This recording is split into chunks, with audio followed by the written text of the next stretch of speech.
संगमनेर नगरपालिकेचं राजकारण तापलंय। एकनाथ शिंदेंकडून संगमनेरकरांना एमआयडीसी मंजूरचं आश्वासन देण्यात आलेलं आहे। थेट जाहीर सभेतूनच उद्योगमंत्री उदय सामंतांना उपमुख्यमंत्री शिंदेंनी फोन केला, तर फोनवरून मिळालेल्या एमआयडीसी मंजुरीबाबत थोरातांनी त्याची खिल्ली उडवली। एकनाथ शिंदेंना बनवाबनवीची सवय असल्याचा थोरातांनी टोला हाणलाय।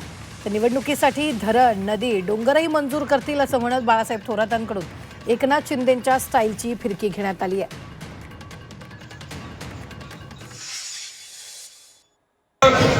बघा, गृहनिर्माण विभाग पण माझ्याकडे आहे, नगर विकास पण माझ्याकडे आहे, आणि आता उद्योग मंत्री आहेत। उद्योग मंत्री आपले उदय सामंतजी इथं अमोल खताळच्या संगमनेरला मी आलोय आणि त्यांची मागणी आहे एमआयडीसी पाहिजे।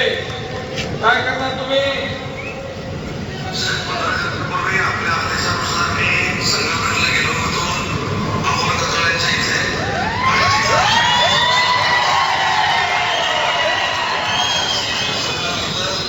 पुढच्या 2 महिन्यात आम्ही नोटिफिकेशन जे काढावं लागतं एमआयडीसीचं, ते आम्ही नक्की काढू। नोटिफिकेशन 2 महिन्यात काढणार हो। अरे बाबा, हा एकनाथ शिंदे आहे, no reason on the spot decision. Amol खताळच्या संगमनेरला मी आलोय आणि त्यांची मागणी आहे एमआयडीसी पाहिजे। काय करणार तुम्ही? साहेब, 15 दिवसापूर्वी आपल्या आदेशानुसार मी संगमनेरला गेलो होतो, अमोल खताळ्यांच्या इथे, आणि तिथंच आपल्या आदेशानुसार एमआयडीसी जाहीर केलेली आहे। आचारसंहिता संपल्यानंतर पुढच्या 2 महिन्यात आम्ही 2Gचं नोटिफिकेशन जे काढावं लागतं एमआयडीसीचं, ते आम्ही नक्की काढू। आता दुसरी एक व्हिडिओ आहे का तुम्हाला?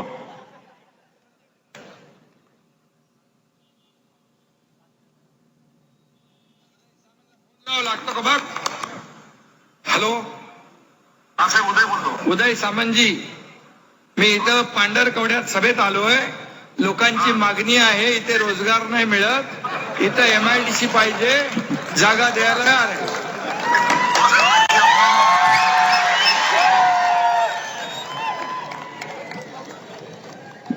जिथं जाल तिथं एमआयडीसी मंजूर, जिथं जाल तिथं एमआयडीसी मंजूर। लोक म्हटले पाणी पाहिजे, आम्हाला थोडं पाणी पाहिजे, ते म्हणतात धरण मंजूर। लोक म्हणतात धरण कसं काय होणार, नदी नाही, नदी मंजूर। नदीला पाणी कुठून येणार, डोंगर पाहिजे, डोंगर मंजूर। अरे बनवी करावं लागते थोडी इलेक्शन मध्ये। तुम्हाला फंडे करायची सवयच आहे, इलेक्शन फंडे, ते का थोडे फंडे करतात बघा। लोक आमचे भारी आहेत ना, त्याला सगळं कळतंय, लक्षात ठेवा। अशी ही बनवीचा कार्यक्रम करू नका म्हणून सांग।